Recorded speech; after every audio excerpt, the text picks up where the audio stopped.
Hammond-Harwood House Museum, a circa 1774 mansion located on Maryland Avenue in Maryland's capital of Annapolis, is pleased to present the Cooking Up History series of videos designed to teach social studies through the study of food, cooking, and recipes. This recipe is designed to enhance the Grade 5 Maryland Social Studies curriculum standard that promotes the study of people of the United States and the world using a historically grounded, multidisciplinary approach in order to recognize multiple narratives and acknowledge the diversity and commonality of the human experience.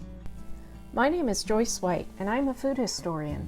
This is a picture of me cooking using an open hearth fireplace that was built in the 1830s. I cook lots of fun and tasty recipes from cookbooks that are hundreds of years old. This is the cover of one of the cookbooks I use. It's called Modern Domestic Cookery and Useful Receipt Book. It was written in 1819 in England by a woman named Elizabeth Hammond. She's no relation to the Hammond-Harwood House, though. A copy of this book belonged to Mrs. Frances Lockerman. She lived in the Hammond-Harwood House from 1811 until 1857. So I am sure recipes from this book were served to her family and guests. Today's recipe focus is on fricassee, and there are 4 recipes in Elizabeth Hammond's cookbook for fricassee, using artichoke bottoms, lamb, chicken, or rabbit. We will come back to fricassee in just a moment. Food and recipes are important to the study of history. First, the foods we eat reflect where we live. For instance, living by the sea, inland, or near an important port where ships bring foods from all over the world all impact the food choices people make. Second, the amount of money you have to spend on food is also important. Can you afford to buy expensive spices from countries thousands of miles away, like the Spice Islands of Indonesia, where nutmeg, mace, and cloves were found? Or are you only able to afford homegrown herbs and spices? Third, politics and trade laws may also affect the types of foods you have. Taxes may be very high on some foods and drinks. On the other hand, special trade relationships with countries made importation of certain food and drink items easier and cheaper. Now back to our featured dish, chicken fricassee. Fricassee is a dish that can be made with a variety of ingredients such as meats, eggs, fish, or vegetables that are fried and then stewed in a tasty sauce. While almost anything can be fricasseed, chicken was one of the most popular types of fricassees made. Fricassees are so old that I found a similar recipe for one carved into stone, just like the stone shown in this image. It was made in ancient Mesopotamia, which was the ancient name used for much of the Middle East. It dates really far back in time to about 1600 BC. This ancient fricassee was made not with chicken, but with francolins, which are also birds.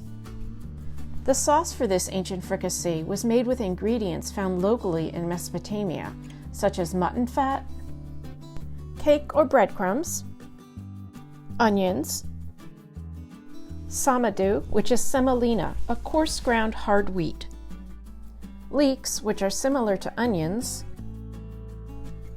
garlic, milk, which could have come from goats or cows, and salt, which likely came from the Tigris and Euphrates rivers.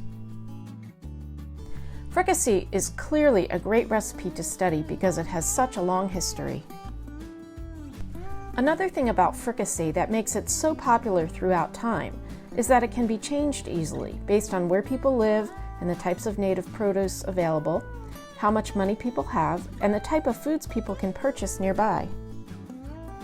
Therefore, fricassees can be made with whatever ingredients are available. In early Maryland history, fricassees were often made with beef, lamb, rabbits, eggs, corn, tomatoes, potatoes, and many things from the Chesapeake Bay, such as pheasants, frogs' legs, and especially oysters. Most commonly, though, old chickens were used in Maryland. When a chicken gets old, its meat loses flavor and can become tough. Cooking it for a long period of time in a tasty sauce makes it more flavorful and tender. Now I'm going to show you how to make a chicken fricassee. They were made with either a white sauce with milk or cream or a brown sauce with no dairy. I'll be making a brown fricassee. For this recipe, you will need the following ingredients: 2 cups breadcrumbs, 1 teaspoon salt, ½ teaspoon ground black pepper. Though black pepper comes from India, it was affordable to many people in Maryland in the 18th and 19th centuries. ½ teaspoon grated nutmeg. Nutmeg comes from the Spice Islands of Indonesia and was more expensive than salt and pepper, but was used in lots of recipes in early Maryland. 3 egg yolks, 1/4 cup of water, 1 whole fryer chicken cut in pieces, ½ cup all-purpose flour, 10 ounces or 2½ sticks butter, 2 cups chicken stock, 3/4 cup red wine. Wine was expensive because it was imported into Maryland most commonly from France, Italy, Germany, Portugal, and Spain. And ½ to 1 cup of sliced mushrooms. The first step in making the recipe is to mix together the breadcrumb mixture. So we have plain breadcrumbs here. We're going to add salt, ground black pepper, and grated nutmeg. And we're going to mix this together.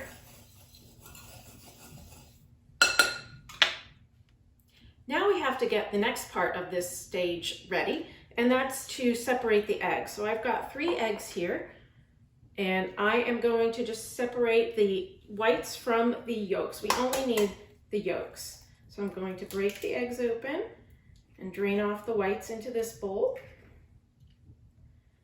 And put the yolk in the big bowl.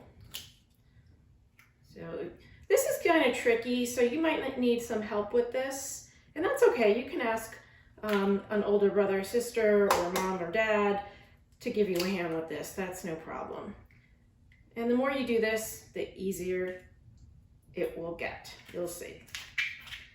Put that off to the side. Then I'm going to take my whisk and I'm just going to whisk up the mixture here a little bit. I'm going to add a little bit of water just to thin it out a little bit. You don't have to put too much. It will just depend on how big your egg yolks are and how thick they are. I'm going to add a little bit more. I like to add a little bit. I find it coats the chicken a little bit better, and it allows the breadcrumbs to adhere a little bit easier. Now for the messy part. We're going to coat the pieces of chicken. So first you want to drop them in the egg yolk and water mixture, and then you want to coat it pretty well with the breadcrumbs. You want to get a pretty nice coating on there so you can actually tell it's on there, because that's really yummy. And you're going to do that with each piece. You can really smell the black pepper and the nutmeg in this. Nutmeg was a really, really important spice back in the 1800s and the 1700s. We think of it as only going into sweet desserts now, but back then they put it in everything. They loved nutmeg. So it was in their cakes and their cookies, but it was also in their savory dishes, their main dishes, their meats and their fishes and soups and things like that. So by making this recipe, you are really going to get a real flavor of the past. So I'm just going to keep doing this, and you don't need to see me do every single piece, and I'll be back with you shortly. So for the next step, we are going to fry this chicken. So what you're going to need to do is you're going to need to get a Dutch oven or a big frying pan, or any pan that would be large enough to hold all the chicken once we're done frying it with sauce. So make sure that you choose the right pan. And it also has to have some kind of a cover or lid. So that's really important too. You can always use aluminum foil to make your cover if you don't have a cover. So that's okay too.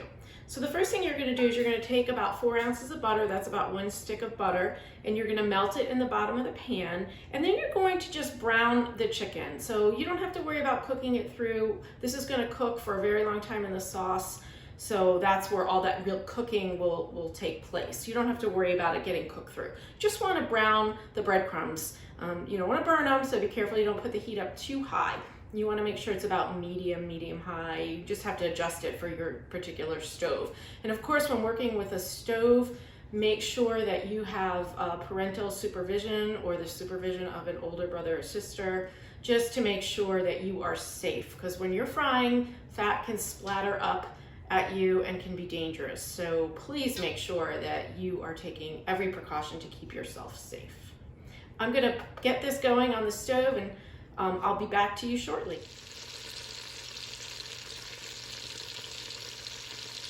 You can see this chicken is cooking nicely, and I've only got 2 pieces in the pan. You really do not want to crowd the pan, because what's going to happen is a lot of moisture is going to get released and the chicken is going to just boil instead of fry. So you really want to just do a few pieces at a time so that there's room on all the sides of the chicken so it can breathe a little bit and actually fry.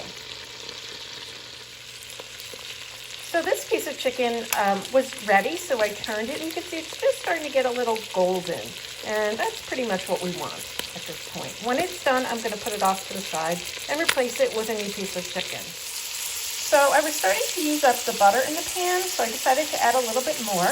And actually, it's better to use plant-based butters or shortening mixed with the butter so that the butter doesn't burn. Butter can burn very easily. So sometimes it's good to use those other kinds of butters because they don't burn quite so easily. So you're welcome to do that. Here I am whisking the butter and the flour with the remaining butter and those little bits of breadcrumbs that have fallen off the chicken. You can see me just continuing to whisk. Now it's back on the heat and starting to bubble. And you might need to adjust the heat. You don't want it to burn like everything else, so you just need to be really careful. So I just lowered the heat because if you don't, then a lot of the butter might evaporate away, or again, it could burn. So it's really important that you lower that heat and you're aware of that. And I'm just going to let this cook for just another minute or so, just to cook out the taste of the raw flour. The next step is to add the chicken stock. So here I am, I'm just pouring that in. And you can use a spoon to stir that up.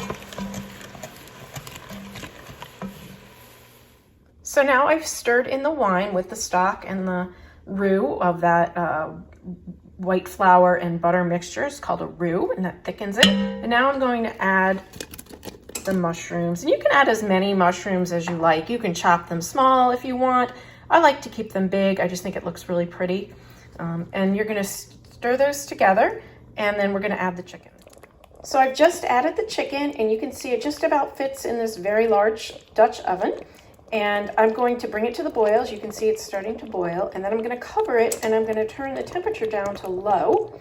And then I'm going to just leave it and cook it for about 2 hours until it gets nice and tender. Here is the fully cooked brown chicken fricassee. I like to serve it with mashed potatoes because the gravy goes really well with them. You can find this recipe and more information about fricassees on my website at www.atasteofhistory.net. First, click on the drop-down menu called More, and then click Maryland's Way Recipes. Scroll down until you see the recipe link. It looks like this. You can ask me questions using the Contact Submission page on the More drop-down menu.